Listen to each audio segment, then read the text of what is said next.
Muy bien, buenas tardes, Dios les bendiga, gusto de saludarlos. En estos momentos vamos a dar inicio a la clase titulada Biblia, definición etimológica y religiosa. Esta asignatura es Introducción al Antiguo Testamento, parte 1. Así que bienvenidos, esperamos que en esta tarde podamos comprender algunas cosas importantes de esta asignatura. Les invito para que busquemos la presencia de Dios y pidamos la sabiduría a través de una oración. Nuestro Padre bendito que moras en el cielo, te damos gracias en el nombre de Jesús por el don de la vida, por el privilegio que nos das de invocar tu nombre, presentarnos delante de ti en esta tarde. Bendice el estudio de este momento, de esta asignatura, que tu bendición nos acompañe. Bendice a los invitados, bendíceme a mí también, y que tú puedas inspirarnos de acuerdo a tu voluntad. En el nombre de Jesús te lo pedimos todo. Amén.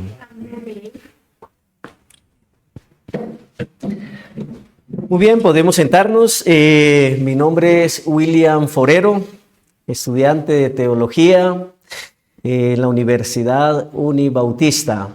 Estamos por el segundo semestre y en esta tarde vamos a hablar sobre un tema sumamente importante. Como ya les mencioné, la asignatura es Introducción al Antiguo Testamento. En la temática Biblia, definición, etimología y religiosa. Tenemos aquí la Biblia, este libro, que es el libro más difundido, que se estudia a través de muchos años, a través de los tiempos, con diversidad de pensamientos. Y es interesante poder nosotros comprender la palabra manifestada en este libro. Muy bien, como fue dicho, Biblia, definición, etimología y religiosa. Ustedes pueden participar con argumentos, con algunas preguntas, pueden aportar. Desde la etimología es un sustantivo griego común plural, Biblia, biblión del griego, que significa libros o una biblioteca en un libro. Eso es lo que significa Biblia. Entonces es el conjunto de ¿qué cosas? De libros que tenemos allí. Y tiene dos extensiones desiguales, tanto el Antiguo Testamento como el Nuevo Testamento. La mayor extensión es el Antiguo Testamento, la menor extensión es el Nuevo Testamento. Por lo tanto, conocemos como el canon. ¿Qué es el canon? Es el conjunto de los libros que están allí. Tenemos el canon palestinense, con el cual nosotros como cristianos que creemos en Jesucristo damos 39 libros allí, el canon palestinense. Tenemos también el canon helenístico, que es el canon que utiliza el catolicismo romano, la Iglesia Católica. Helenístico también contiene algunos libros deuterocanónicos que se conocen como un segundo canon. No hay que confundir el deuterocanónicos con los apócrifos. Los apócrifos ya fueron libros que se escribieron posteriormente, especialmente después del Concilio de Trento, ¿no? Cuando surge el protestantismo. Entonces el catolicismo introduce los apócrifos, que significan ocultos. Pero los deuterocanónicos ya es el segundo canon allí en el Antiguo Testamento, ¿no? Donde está Primera de Enoc, pero que los rabinos nunca incluyeron en el canon. Entonces, esos tienen aproximadamente unos 10 libros más, ¿no? Aproximadamente unos 46 en total. Lo encontramos como Primera de Macabeo, Segunda de Macabeo, Judí, Tobías, etcétera, ¿no? No se introdujeron en el relato bíblico inspirado porque no le catalogaron como inspiración a esos libros deuterocanónicos. Y está el canon judío, o le conoce el Tanakh en hebreo al Antiguo Testamento, ¿no? El Nuevo Testamento tiene 27 libros. Hay varias posturas sobre cuánto tiempo duró escribiéndose el Nuevo Testamento. Una postura introduce que son 50 años, otros 100 años, otros 200 años. El primer libro que fue escrito en el Nuevo Testamento fue el libro de Colosenses y el último fue el libro del Apocalipsis. Muy bien, y en el Antiguo Testamento el último libro que se escribió fue primer libro y segundo libro de las Crónicas, que se escribió después del post-exilio. Estamos hablando por allá del año 606, año 538. En el Antiguo Testamento encontramos dos tiempos, el tiempo interno y tiempo externo. ¿Qué queremos decir con estos dos tiempos? Uno interno y otro externo. El tiempo interno es el tiempo en el cual tienen lugar los hechos que se cuentan en la narrativa bíblica. Por ejemplo, cuando leemos Génesis, el capítulo 4, encontramos allí la narrativa bíblica de que Caín mató ¿a quién? Mató a Abel, ¿cierto? No era que alguien estuviera allí, el escritor, detrás de un árbol, pendiente que no lo vieran, porque cómo Caín iba a matar a Abel, o que de repente también le iba a matar a él, ¿no? No.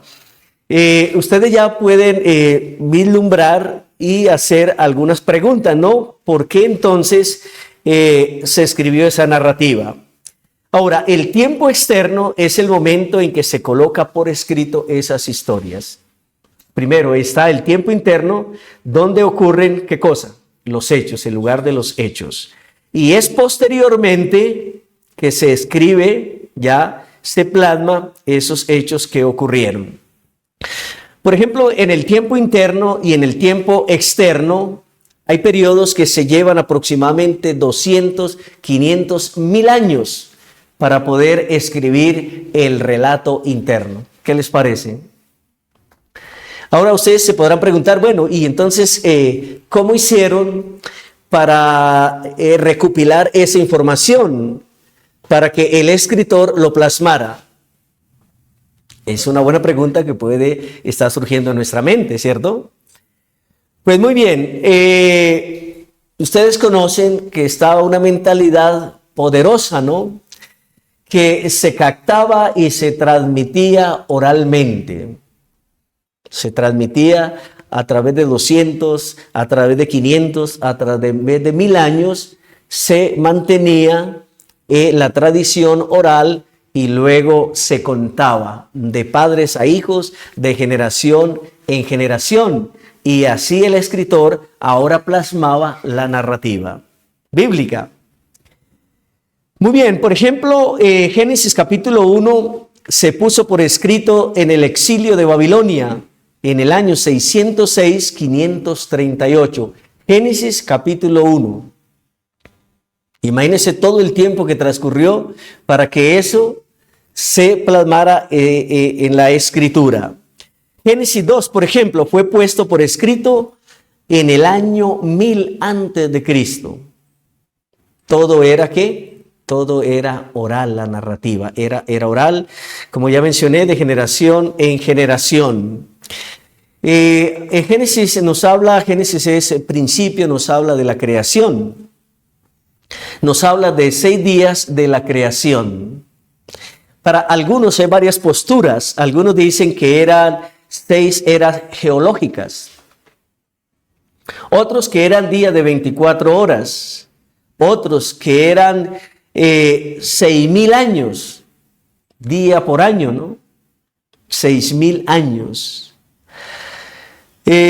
Varias posturas que se necesitan hacer una exégesis para poder entender y comprender, ¿no? Especialmente en el libro de Éxodo, en el capítulo 20, el versículo 8, dice que En 6 días hizo Jehová los cielos y la tierra. 6 días. Génesis en el capítulo 1. Encontramos del 1 hasta el versículo 26, 27, ¿no? Encontramos allí. ¿Preguntas? Señor. Para escribir un relato interno, o sea que a veces duraba mucho tiempo en escribirse, a veces duraba muy poco tiempo, todo fue en un lapso de seguido. El externo. El interno, recuerde que es el lugar o el tiempo en el cual tienen lugar los hechos. Ahora, para escribir tardaron, ¿no? Tardaron y no se escribió todo al mismo tiempo. Hubieron fragmentos que se escribían, ¿no? Y así se fue recopilando hasta que finalmente se hizo el libro. ¿Listo? Gracias por su pregunta. Edward es su nombre, ¿no? Muy bien. Entonces, veamos, estábamos que Dios hizo en 6 días, es el relato, ¿no? Y luego dice que en 6 días hizo Jehová los cielos, la tierra, el mar y todas las cosas que hay en ellos. Y descansó y reposó. Y dejó el sábado como día de descanso.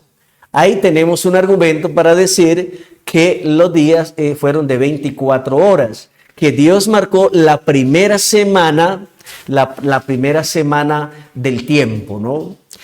Por eso, aunque han variado los calendarios, la semana nunca ha perdido su principio, su valor del tiempo.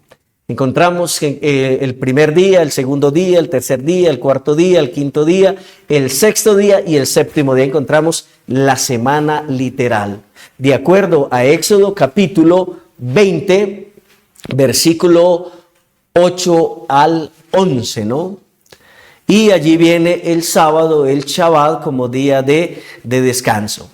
Ahora, ¿cómo se guardó esa información narrativa? Por ejemplo, encontramos 5 puntos. El primero, el hecho como tal. La narrativa, lo que ocurrió, los hechos. Luego viene el segundo punto, que es la tradición oral. Alguien contó esa historia. Encontramos la historia y la prehistoria, ¿no? Alguien tuvo que contarlo. Y eso se transmitió no solo en la escritura, porque no había escritura, era oral. Había mentes que captaban, unas mentes muy poderosas, ¿no? El tercer punto colocaba por escrito ese aspecto. En las siguientes temáticas vamos a encontrar lo que es la revelación general, la revelación escrita, ¿no? Cómo Dios inspiró a esas personas. Eso ya viene más adelante en otro tema. Entonces, colocar por escrito ese aspecto, esa narrativa, ese hecho interno que ocurrió. El cuarto es el texto tal cual como lo tenemos nosotros, cómo nos llegó hasta el día de hoy. Entonces ha venido un proceso. Y finalmente viene para el punto número 5, el lector está inmerso también allí, que somos nosotros que estamos recibiendo todo ese proceso de la narración, como decíamos, la tradición se colocó por escrito y ha llegado hasta nuestros días para poderlo leer.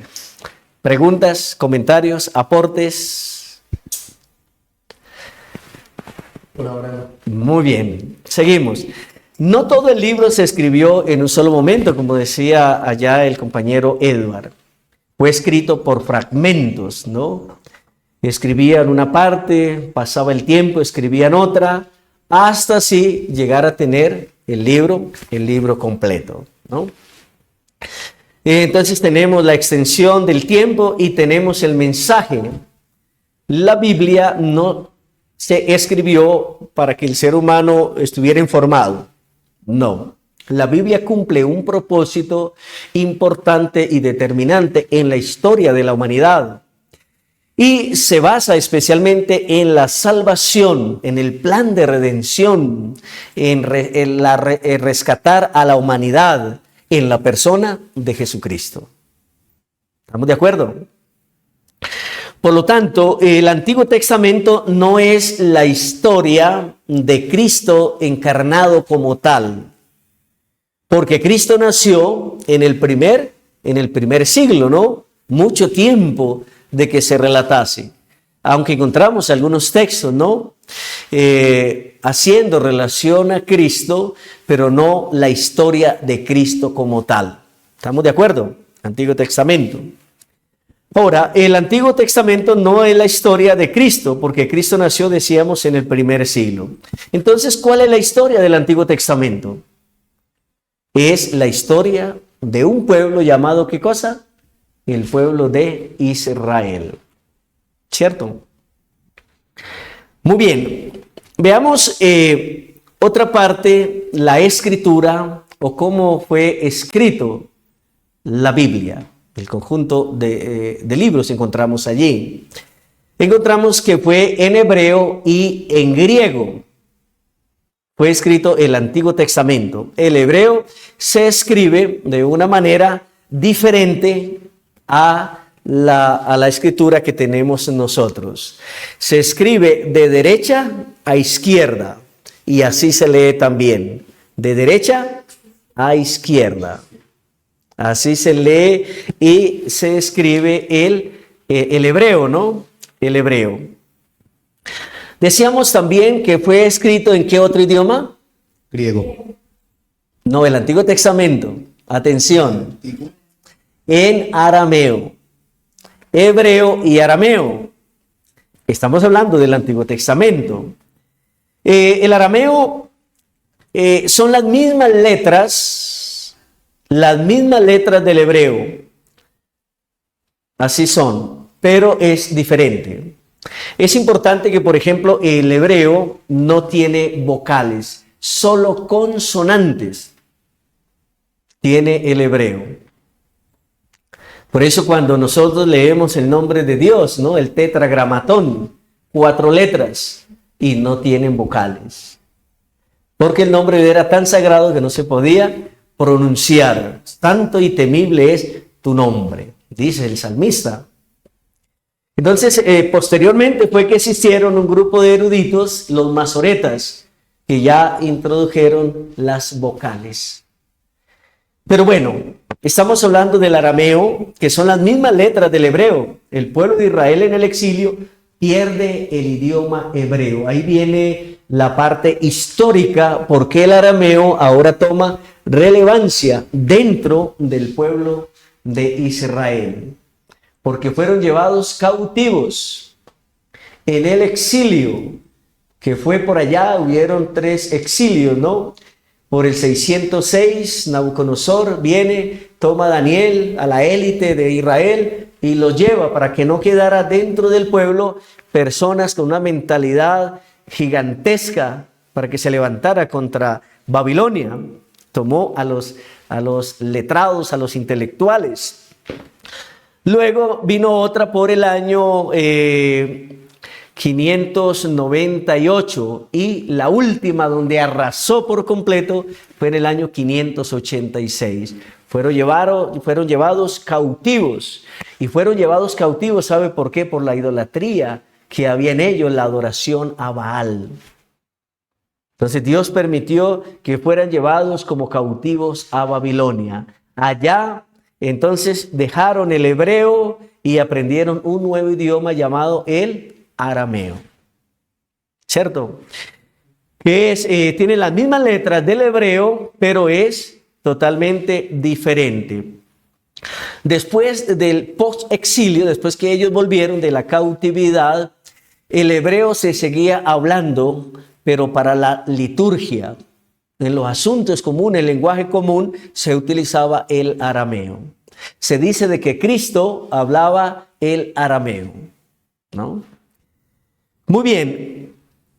¿De dónde viene la palabra testamento? Porque estamos hablando del antiguo ¿qué? Del Antiguo Testamento.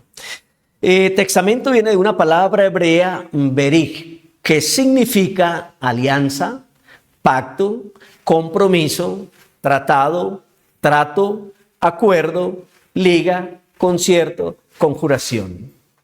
De la palabra berij del hebreo. Y Dios ha hecho varios pactos con la humanidad, ¿no? Y esos pactos, si ustedes recuerdan, hablando de unos 200 años atrás, de los abuelos, ¿qué era lo que valía allí? Era la palabra era ley. No habían documentos, escrituras que se hacían. La palabra era, ¿qué cosa? La palabra era ley. Hasta hace poco, ¿no? Todo se hacía de palabra, los negocios, los acuerdos. Solo que el ser humano fue perdiendo, ¿no?, el valor de la palabra, y ahora se ha necesitado ir a una notaría, a instrumentos públicos, para poder firmar, colocar la huella con cámaras para que la persona no se pueda retractar que no hizo eso, que no hizo aquello. Entonces, esos pactos, Dios y la humanidad hacían muchos pactos, ¿no?, entre sí. Ahora, ¿puede el hombre hacer un pacto con Dios? El hombre siempre su tendencia es a fallar. Recordemos el pacto que hizo Israel allí en el Sinaí, ¿no? Y dijeron, todo lo que Dios ha dicho, eso haremos. Se comprometieron, según Éxodo capítulo 19. Pero pasaron pocas semanas, creo que 6 semanas pasaron, y ya el pueblo estaba desbordado en una idolatría, donde Aarón, allí un líder permisivo, permitió la adoración al toro sagrado, ¿no? Apis, un ídolo egipcio. Entonces, Dios es el que hace un pacto con nosotros, y Dios no falla. Dios no nos va a nosotros a mentir. Encontramos en la Biblia que hay 3 formas de hacer pactos entre las personas, ¿no?, que habían allí. ¿Se acuerdan ustedes en el tiempo de Ruth, Booz, que hicieron un pacto y se daban un zapato como señal, ¿no?, o una sandalia? Era el pacto que hacían, un zapato o una ¿qué? O una sandalia. Intercambio. Era señal de ¿qué? De un pacto. También había otro pacto que se llamaba el pacto de sal. ¿Qué era eso? Era una invitación que le hacían a usted a la mesa a comer. Hacían un pacto de sal. Y luego está el pacto del sacrificio, es el cual Dios hace con el ser humano, ¿no? Muy bien, entonces Dios siempre toma la iniciativa del pacto, no el ser humano, es Dios. Por lo tanto, la palabra berik para testamento del hebreo se tradujo a la Septuaginta, o conocida como la 70, ¿no? La 70, lo que se conoce como el griego. Las 70 fueron aquellos eruditos rabinos que mandó llamar aquel joven que estuvo al frente de Grecia, Alejandro Magno, para hacer lo que se conoce como la escritura de las 70 o la Septuaginta. Entonces se traduce del griego diateque. ¿Qué significa diateque? Significa la última voluntad, acuerdo, disposición, arreglo. Eso significa la palabra diateque del griego, de la Septuaginta o la 70. Estamos viendo la palabra ¿qué? Testamento, ¿no? Y también de otra traducción al latín, la Vulgata, que el significado es testamentum. Y luego viene al español testamento. Entonces, de ahí viene el significado, partiendo de berik, partiendo de la Septuaginta, el griego, diateque, y luego de la traducción al latín, la Vulgata, testamentum, a llegar hasta nuestro idioma, el español, testamento. Muy bien, para los judíos era una aberración hablar del Nuevo Testamento. ¿Por qué creen ustedes? ¿Será que estaban aferrados al antiguo? Muy bien, porque si a un judío escucha hablar que hay un Nuevo Testamento, ¿qué quiere decir? Que lo de ellos, que todo el relato de ellos, que todo lo que ellos dicen ya no tiene ya no tiene validez, ya no tiene valor. Entonces por eso ellos no creen en el Nuevo Testamento. Y ellos defienden a capa y espada el Antiguo Testamento, ¿no? Entonces no aceptan, es una aberración para ellos escuchar del Nuevo Testamento, es una ofensa, porque ven que están desplazados. Entonces, por eso cuando hablamos con ellos, ¿qué nos piden ellos? Háblenos del Antiguo Testamento. Le vamos a mostrar en los Salmos, ¿no? 22, donde está la experiencia de Jesucristo, ¿no? Cómo fue vendido, cómo fue llevado para ser crucificado, cómo repartieron sus vestiduras. Eso dice el Salmo 22, espero no equivocarme, ¿no?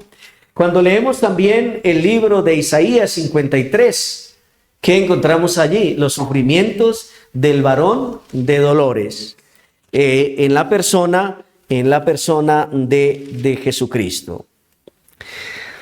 Muy bien. Entonces, ahí encontramos esa parte. Ahora, tenemos el Tanakh, es el Antiguo Testamento en hebreo. ¿Cómo se le llama al Antiguo Testamento? El Tanakh, ¿cierto? En hebreo. Ahora veamos la Biblia desde la religión. Ustedes saben cuáles son las cinco religiones más populares, más grandes del mundo, aunque hay muchas, ¿no? Pero estas son las más grandes. ¿Saben ustedes cuáles son? Vamos a hablar, hay 5. Entonces, y encontramos los representantes de las 5 religiones más grandes del mundo. ¿Cuáles son? Se conocen como los hinduistas. Allí los líderes de ellos se llaman los imanes, líderes hinduistas, también de los budistas y de los musulmanes, así se le llama, los imanes, son los líderes. Luego la segunda, otra de las religiones, la segunda religión, la budista. Luego viene la tercera, los musulmanes, los árabes, ¿no? Hoy está la Liga Árabe, que por allá cuando se le dio Naciones Unidas, le dio un territorio a los semitas, al pueblo judío que estaba despatriado. En el año 1948 y por el año 1966 viene la Guerra de los 6 días. Toda la Liga Árabe se unió para derrotar a los judíos. Sorpresa, los judíos desataron su plan de defensa, unos aviones, y dice la historia que volaron de una manera muy baja, que pasaron por alto los radares, ¿no? Y así bombardearon aquellos países de la Liga Árabe y ganaron la guerra y anexaron otros territorios. Allí aquel estado que recientemente se había fundado por la ONU, ¿no? Que le habían dado. Muy bien, también tenemos, entonces decíamos, los musulmanes, tenemos el rabino o el sacerdote que representa ¿a quién? A los judíos, y está el cristianismo. ¿Quiénes son los líderes? Los pastores, ¿cierto? Los teólogos, pero más que todo los pastores. Muy bien. Ahora, religión significa religar. Y cuando hablamos de religar, ese viene del griego, religión, religar. ¿Y qué va a religar? Algo que se ha desunido, algo que se ha deteriorado, ¿no? Entonces, por eso la religión significa ¿qué cosa? Religar, volver a unir la relación rota entre Dios y el pecador. Eso significa la palabra religión, religar. Entonces, volver a unir esa relación que ha hecho el pecado entre Dios y el pecador. El pecado es un intruso, ¿no? Que ha venido para separar Y no solamente de Dios con la humanidad, el pecado entre las parejas, entre los jóvenes, entre una sociedad, en una empresa, donde estemos siempre el pecado, ¿qué cosa hace? Separa, divide, corta. Muy bien, la Biblia es el conjunto de libros como reconocidos como norma y autoridad. Así lo reconocemos nosotros los cristianos, que la Biblia la reconocemos como norma y ¿qué cosa? Autoridad. Entonces, allí están las normas, están los principios por los cuales nos identificamos, por los cuales estamos dispuestos a ofrendar nuestra vida. Así hicieron los cristianos, los mártires. En la Edad Media, en el tiempo de la persecución para la iglesia cristiana, donde Nerón incendió a Roma, le echó la culpa a los cristianos para desatar entonces la persecución para los cristianos. ¿Cuántos murieron? Muchos murieron. Hasta el día de hoy, muchos siguen dando testimonio de su fe, especialmente en lugares donde hoy hay persecución para los cristianos. ¿Y por qué mueren y estamos dispuestos a morir? Porque nos identificamos con esos principios. Y la Biblia es la autoridad, ¿no? Es la autoridad. Entonces, ¿nos sometemos a esos principios por la fuerza? Voluntariamente. Ustedes están aquí, yo estoy aquí, defendiendo estos principios voluntariamente. En el libro de Judas, el versículo 3, dice allí el apóstol, ¿no? Leamos ahora este versículo que viene a mi mente y dice lo siguiente. Vean, versículo 3, amados, por la gran solicitud que tenía de escribiros acerca de nuestra común salvación, me ha sido necesario escribiros, exhortaos que contendáis ardientemente por la fe que ha sido una vez dada a los santos. Por eso el cristianismo, ¿qué hace? Contiende por la fe que ha recibido. Entonces la Biblia contiene para nosotros las normas, los principios y es la autoridad, ¿no? Es la autoridad. Y nos sometemos voluntariamente a esos principios. Como cristianos no reconocemos ni aceptamos los libros del Corán. Mire, dentro del judaísmo, o de Israel, perdón, dentro de Israel han surgido las tres religiones más grandes. Podríamos decir, aunque dos más que todo, el judaísmo, los musulmanes o los árabes y el cristianismo. ¿De dónde? De un pueblo, de una nación muy pequeña. Se dice que Israel aproximadamente de un lado a otro son 300 kilómetros. Eso es Israel. Pero tiene una historia que ha enriquecido al mundo entero y ha sido de las tres religiones que han salido allí, ¿no? De Abraham, como es el cristianismo, como es el judaísmo y los musulmanes, los árabes. ¿Listo? Muy bien. Ahora, decíamos que está el libro del Corán, que es la Biblia musulmana. Yo tuve la oportunidad de conocer a una persona en Venezuela y ella me regaló a mí el Corán, la transliteración, ¿no? De la escritura árabe al español. Ahí lo tengo para leerlo. Pero nosotros como cristianos no lo reconocemos como que sea un libro, ¿qué cosa? Inspirado. Está el libro del Mormón. ¿Lo reconocemos como inspirado? No, el cristianismo no reconoce el libro de Mormón como inspirado. Está en otras religiones como el budismo, el hinduismo, los Vedas, un libro sagrado para ellos, el Bhagavad Gita, el Ramayana, los Purunas, Mahabharata, el Canon Pali, Tikitaka. Todo eso son escrituras para esas religiones sagradas como para nosotros, ¿qué cosa? La Biblia. Pero nosotros no, los cristianos, no los reconocemos como ¿qué cosa? Como inspirados. ¿De acuerdo? ¿Preguntas? ¿Comentarios?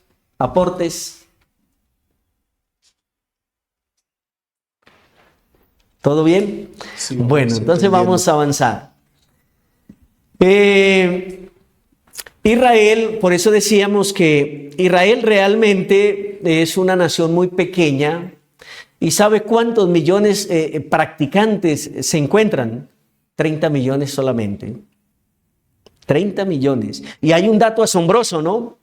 Que se dice que en Israel es donde está el grupo más grande del mundo LGBTI. En Israel, es una vergüenza, ¿no? Poder decir de Israel, el pueblo escogido, que debía ser la luz para el mundo. Hay una aberración tenaz allí.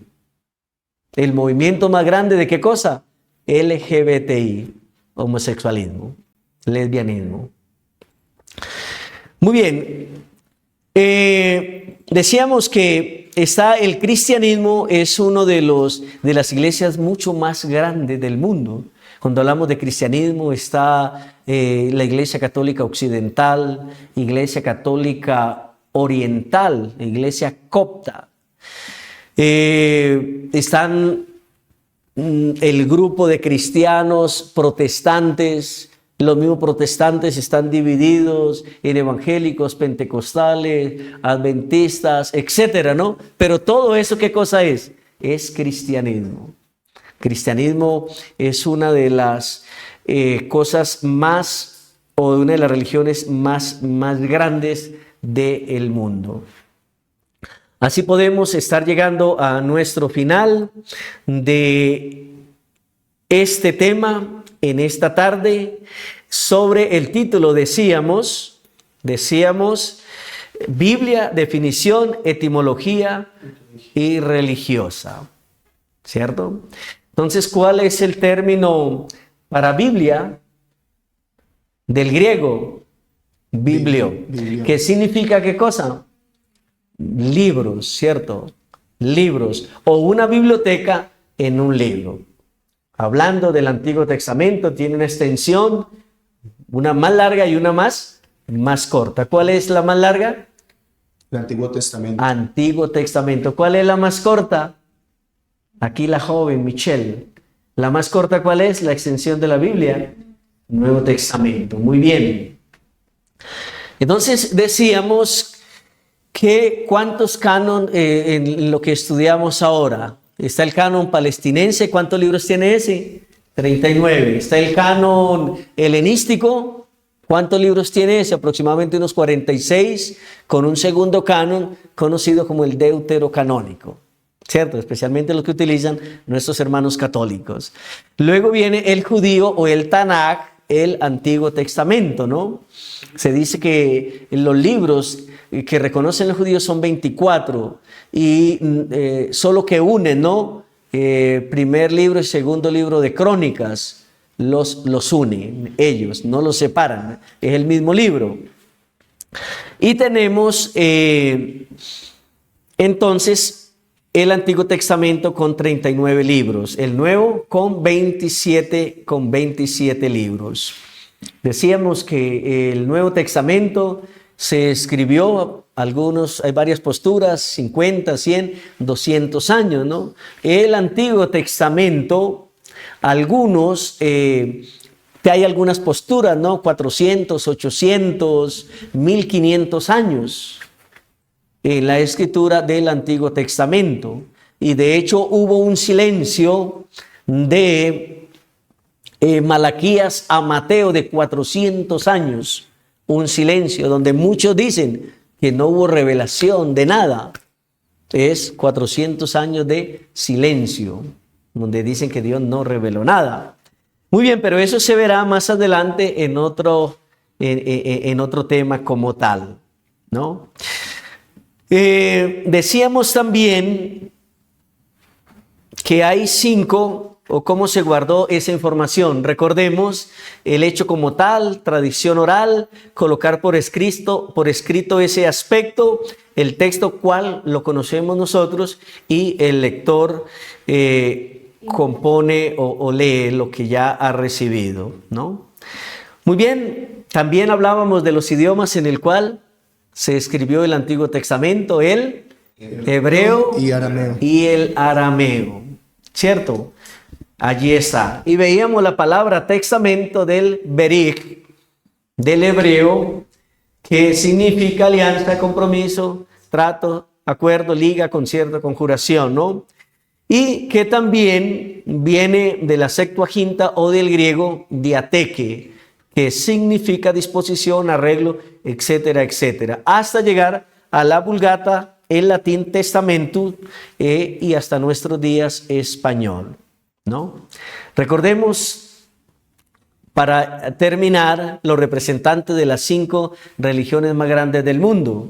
El hinduismo, los imanes son los líderes, también de los budistas, están los musulmanes, está el rabino de los judíos, están los cristianos, que son los pastores. Y así la religión vino para religar, para unir lo que había separado el pecado. Así hemos llegado a nuestra parte final. ¿Alguna pregunta, algún aporte, algún comentario? Pues debemos de tener en cuenta el Antiguo Testamento y todas las cosas y el tiempo, el lapso de tiempo en el que fue escrito, y también tener en cuenta el Nuevo Testamento, ¿no? Y como fueron inspirados por Dios, entonces cumplir lo que está escrito en él. Muy bien, entonces Dios nos dé su gracia para que de una manera voluntaria podamos aceptar los principios, las normas y lo podamos tener como autoridad divina y no humana. Que Dios nos bendiga y nos dé su gracia. Vamos a terminar con una oración para agradecer a nuestro Padre Celestial. Quisiera alguno de ustedes, Edward, diríjanos la oración, por favor. Oremos. Padre Celestial, estamos ante tu divina presencia, agradecidos contigo por cada una de tus bendiciones, porque nos diste esta oportunidad de estar aquí para escuchar un poco más de tu palabra. Gracias por lo que permites que quede en nuestra mente. Permite que así como quedó en nuestra mente podamos ponerlo en práctica y mostrarle a las demás personas cómo cumplir lo que está escrito en tu palabra. Síguenos acompañándonos y perdona nuestros pecados. En el nombre de Cristo Jesús lo pedimos y lo agradecemos todo. Amén. Amén. Amén. Bien, muchas gracias. Dios les bendiga. Gracias por haber venido, por haber participado. Una feliz tarde.